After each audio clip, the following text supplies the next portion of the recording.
Hi, ഞാൻ സരിദാസി Nair, consultant psychologist. കഴിഞ്ഞ 2 വീഡിയോസിലായിട്ട് നമ്മൾ പേഴ്സണാലിറ്റി ഡിസോർഡറിനെ പറ്റിയാണ് ചർച്ച ചെയ്യുന്നത്.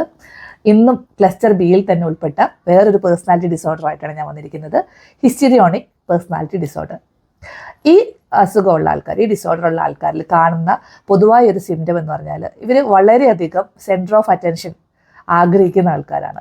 ഏതൊരു ക്രൗഡിൽ പോയാലും ഒരു ഫംഗ്ഷനിലായാലും അവരായിരിക്കണം സെൻറ്റർ ഓഫ് അറ്റൻഷൻ. ആ ഒരു അറ്റൻഷൻ കിട്ടാൻ വേണ്ടി അവർ ഏതറ്റം വരെ പോകാനും തയ്യാറാവും. അഥവാ അവർക്ക് ആ അറ്റൻഷൻ കിട്ടിയില്ലെങ്കിൽ അവർ വളരെയധികം അൺകംഫർട്ടബിൾ ആകും. അറ്റൻഷൻ കിട്ടാൻ വേണ്ടിയിട്ട് പ്രത്യേക ചേഷ്ടകളോ അറ്റൻഷൻ കിട്ടാൻ ആവശ്യമായിട്ടുള്ള തരത്തിലുള്ള വസ്ത്രധാരണമോ ഒക്കെ അവർ നടത്താൻ തയ്യാറാവും. പൊതുവെ ഇവർ ഒരു വളരെയധികം സെഡ്യൂസീവായിട്ടും അല്ലെങ്കിൽ ഒരു പ്രൊവോക്കേറ്റീവായിട്ടൊക്കെ ഡ്രസ്സ് ചെയ്യാനും അതുപോലെ ബിഹേവ് ചെയ്യാനും, ചില ആൾക്കാർ ഇങ്ങനെ കൊഞ്ചിക്കൊഴഞ്ഞൊക്കെ സംസാരിക്കുന്ന കാണാൻ പാടില്ലേ, അങ്ങനെയൊക്കെ ബിഹേവ് ചെയ്യാൻ തയ്യാറാവുന്ന ആൾക്കാരാണ് ഈ ഹിസ്റ്ററിയോണിക് പേഴ്സണാലിറ്റി ഡിസോർഡർ ഉള്ള ആൾക്കാർ. അതേപോലെ തന്നെ ഇങ്ങനെയുള്ള ആൾക്കാർക്ക് എപ്പോഴും ആരെങ്കിലുമായിട്ട് റിലേഷൻഷിപ്പ് അല്ലെങ്കിൽ ഒരു സൗഹൃദം അവർ ആഗ്രഹിക്കുന്ന ആൾക്കാരായിരിക്കും. ആ ഒരു റിലേഷൻഷിപ്പ് നിലനിർത്താൻ വേണ്ടി ഒരു ഏതറ്റം വരെയും പോകാൻ തയ്യാറാവും. അതേപോലെ അവർക്ക് വളരെയധികം ഷിഫ്റ്റിംഗ് ആയിട്ടുള്ള ഇമോഷൻസ് ആയിരിക്കും. പെട്ടെന്ന് സങ്കടം വരിക, പെട്ടെന്നായിട്ട് എക്സാജറേറ്റഡ് ആയിട്ടുള്ള ഇമോഷൻസ് ആയിരിക്കും. പെട്ടെന്ന് സങ്കടം വരിക, പെട്ടെന്ന് പൊട്ടിക്കരയുക, ഡ്രമാറ്റിക് ആയിട്ടൊരു ബിഹേവിയർ കളയും. അല്ലെങ്കിൽ തന്നെ ഈ ക്ലസ്റ്റർ ബിയിലുള്ളത് പൊതുവേ ഡ്രമാറ്റിക് ബിഹേവിയർ ആണ്.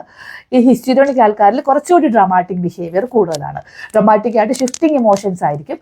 അതേപോലെ ഒരു റിലേഷൻഷിപ്പിലോ അല്ലെങ്കിൽ ഒരു സുഹൃത്ത് ബന്ധത്തിൽ ഏർപ്പെട്ടാൽ എത്രത്തോളം ആഴത്തിലുള്ള ബന്ധമാണെങ്കിലും അതിനേക്കാൾ കൂടുതലായിട്ടായിരിക്കും അവർ ചിന്തിച്ചു കൂട്ടുന്നത്. അവരുടെ മനസ്സിൽ അതൊരു വളരെയധികം ഒരു സെക്ഷൽ റിലേഷൻഷിപ്പ്, നല്ല റിലേഷൻ, അത്ര അധികം ഡീപ്പായിട്ട് റിലേഷൻഷിപ്പ് എന്നായിരിക്കും അവർ കൺസിഡർ ചെയ്യുന്നത്, സാധാരണ ഫ്രണ്ട്ഷിപ്പിനെ പോലും. അതുകൊണ്ട് തന്നെ അത് നഷ്ടപ്പെടാതിരിക്കാൻ ഒരു ഏത് എക്സ്റ്റെൻറ്റ് വരെ പോകും. ഇങ്ങനെയുള്ളവരെ ഈസിലി നമുക്ക് മാനിപ്പുലേറ്റ് ചെയ്യാൻ പറ്റും. അവർക്ക് അവരുടെ ആ ഒരു ചേഞ്ച് ഓഫ് ബിഹേവിയർ വളരെയധികം അവരെ നമുക്ക് യൂട്ടിലൈസ് ചെയ്യാൻ പറ്റുന്ന തരത്തിലുള്ളൊരു ബിഹേവിയറും കൂടിയാണ്. ആൾക്കാർക്ക് ഇവരെ പെട്ടെന്ന് പറ്റിക്കാനും സാധിക്കുന്നതാണ്.